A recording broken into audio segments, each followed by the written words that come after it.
It was supposed to be a simple, carefree night, a girls' evening out at a small, charming wine bar downtown. We'd been planning it for weeks, and Daniel, my husband, had actually been the one to insist I go. "Have fun," he said with that gentle smile of his. "You deserve it. I'll come pick you up later." His words had warmed me. It felt good to know he had my back, to feel that kind of quiet, steady love. The night began perfectly. The music hummed softly in the background. Glasses clinked, and laughter spilled from our table like old times. My friends teased each other, swapping stories about husbands, boyfriends, and chaotic dating lives. Everything felt light and easy until I opened my mouth and said something I shouldn't have. We started talking about relationships, about loyalty, and how hard it can be to keep things fresh.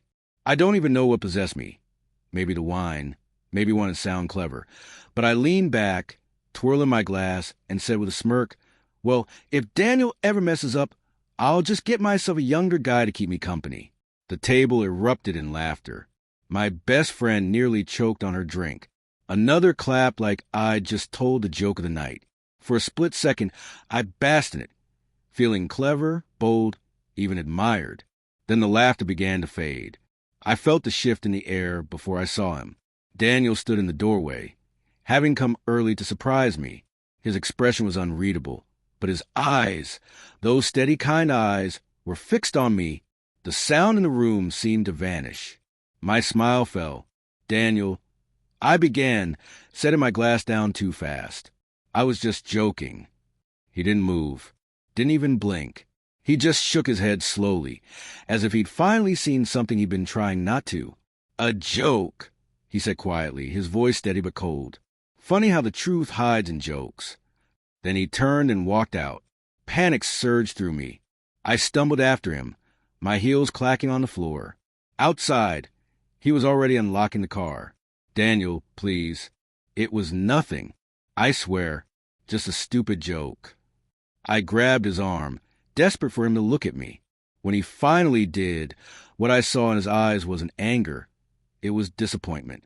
"You think that's funny?" he asked softly. "To make me the punchline? To make it sound like I'm replaceable?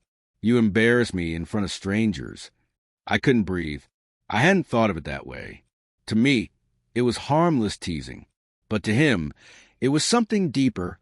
Public disrespect disguised as humor. "Daniel, you know I love you," I whispered. "I'd mean it. I'd never." He looked at me for what felt like forever. Then, without raising his voice, he said, "Sometimes the things people say when they're trying to be funny show who they really are. You made me feel small tonight, and I don't know if I can keep standing next to someone who laughs at me."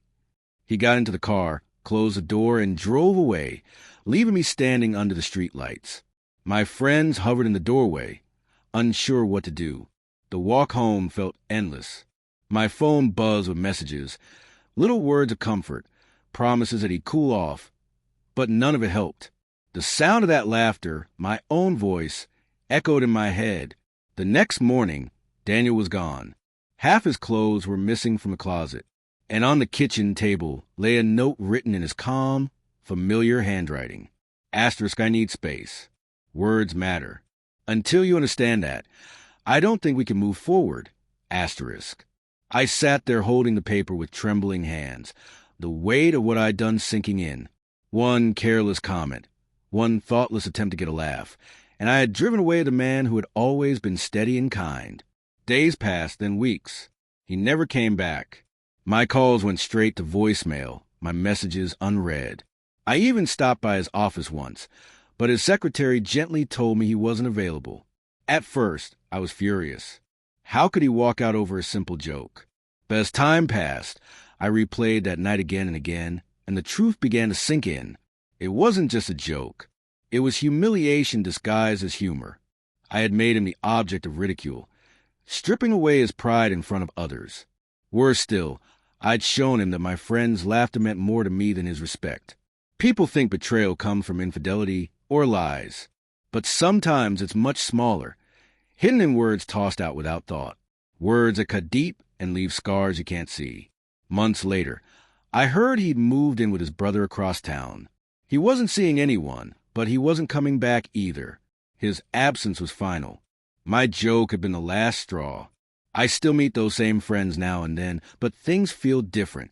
Their laughter is quieter, hesitant. Maybe they see the regret written on my face.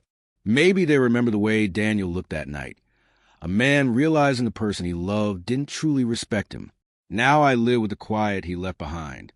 It's a heavy kind of silence, the kind that reminds you every single day that one careless moment of laughter can cost you something you'll never get back. And whenever someone shrugs off a comment saying it was just a joke, I flinch because I know better than anyone how devastating just a joke can be.